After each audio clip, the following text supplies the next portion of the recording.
ईशाणी ब्रह्मपुर ठारे बीजेपीर सक्रिय सदस्यता सम्मेलन और बंधु मिलन उत्सव कटक सदर अंतर्गत सुदामवती बीजेपी मंडलर ईशाणी ब्रह्मपुर हाईस्कल पड़ियाटे रविवार संध्यार एक सक्रिय सदस्यता सम्मेलन और बंधु मिलन कार्यक्रम महासमारोह अनुष्ठित हो सुदामवती मंडल सभापति रघुनाथ चौधरी पौरोहित आयोजित कार्यक्रम में कटक सदर विधायक इंजीनियर प्रकाश चंद्र सेठी जोगदे डबल इंजिन सरकार गतिशील तृणमूल स्तर बीजेपी कर्मी और कार्यकर्ता मानक गुरुदायित्व रही बोली कहिथिले। मुख्य वक्ता राज्य महिला मोर्चा साधारण संपादिका रश्मिरेखा दास जोगदे बीजेपी सरकार विभिन्न जनहितकर योजना आलोकपात करथिले। राज्य कार्यकारिणी सदस्य प्रतिभा शतपथी, कटक सदर आत्मा सभापति रमा प्रसाद विश्वाल, साधु जेना, उत्कल विकास परिषद सभापति इंजीनियर प्रभात कुमार सेठी, कंदरपुर मंडल सभापति निरंजन राउल, नेमाल मंडल सभापति मीनकेतन महांती, किशोरनगर मंडल सभापति चित्तरंजन साहू समेत बहु नेतृमंडली जोगदे विभिन्न दलरू बहु कर्मी बीजेपी रे सामिल होइथिले। कार्यक्रम परिचालन में ईशाणी ब्रह्मपुर पंचायतर समस्त कार्यकर्ता और कर्मी सहायता प्रदान करथिले। कटकरू देवेंद्र सेठी रिपोर्ट, खबर लाइव। जो कार्यक्रम भारतीय जनता पार्टी तरफ करा जायतिला एठारे आमर ईशाणी ब्रह्मपुर पंचायत बीजेपी कार्यकर्ता माने आयोजन करते कटक सदर प्रत्येक एक्टिव कार्यकर्ता मानक नहीं गोटे बैठक मीटिंग करा जायतिला जहाँकि कहीं योगदान करें कहाँ तांकर आभिमुख्य कौन आउ समस्त एथिरे आमर योगदान करते आमर कटक सदर प्रभारी रश्मि अपा योगदान करते एथुर स्पष्ट जना पड़े आज बहुत संख्यार योगदान कार्यकर्ता रही कार्यकर्ता इच्छा भी बहुत अच्छी जे भारतीय जनता पार्टी संगठन आउ दृढ़ हे आ मोहन माझी सरकार कार्यकलाप देखिए आहरी योगदान करते सहित आगामी दिन में बहुत कार्यकर्ता बहुत मेम्बर मान को आहरी आड़े आमर सदस्यता निहाती एक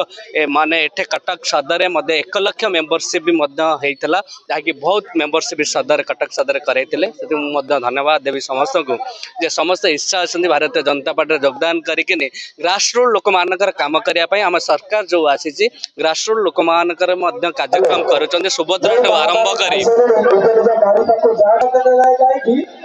योजना आरंभ करके आपण जानते MSP rate crop price MSP rate 3100 टंका करा जायतिला तासा भत्ता 3500 टंका लागू है सहित अंत्योदय घर लोक मान को दिया जाउछि जे गरीब घर छापर चाल घर जी रोचे पक्का घर किपर मिल सरकार प्रयास कर सारे भी देले घर सहित आमर आयुष्मान कार्ड प्रति व्यक्ति गोटा गोटा कार्ड दिया शिक्षा स्वास्थ्य एंड आमर देखो महिला मान के जागृत करवा शक्ति की दिगरे काम कर 1 वर्ष है आम सरकार एत पदक्षेप नहीं आपण आहरी 4 वर्ष रही आमर विगत दिन में पूर्व सरकार पूर्व बीजेडी सरकार कौन करुले बीजेडी सरकार थला बेले से कौन करते इलेक्शन थाए 15 मासे थाए स्कीम लॉन्च करे किंतु आमर 4 वर्ष अच्छे आपण जानतु आम सरकार इच्छा शक्ति अच्छे माने स्वावलंबी करवा लोक मान दुखरे रहे केमती लो पॉवर्टी हायर नबा आमर जे अंत्योदय काम करने आम प्रयास होची जे प्रत्येक गरीब लोक आमर सरकार पहुँचुंट आ कार्य करते आमर जो विकसित गाँव विकसित ओडिशा अच्छी लक्ष्य निश्चय आम 2036 अचीव कर देखु आज सक्रिय सदस्यता सम्मेलन ये अनुष्ठित होता ईशाणी ब्रह्मपुर रे आ समस्त कार्यकर्ता मानकर उत्साह आपण एबे पर्यंत देखि सारछंती कार्यक्रम शेष पर्यंत 2000 ऊर्ध्व लोकंकर समावेश होता। भारतीय जनता पार्टी जो लक्ष्य रखी निर्वाचन समय जो प्रतिश्रुति देइथिला ताको अक्षर अक्षर पालन करचंती मोहन भाईंकर सरकार जोठी आपण आमे विधायकों को मध्य मंच पर देखुतिले लोक अभियोग नहीं के आस्तिले एवं मंच पर केमती ताको अभियोग को मध्य सुनुतिले सदे सदे आपणकर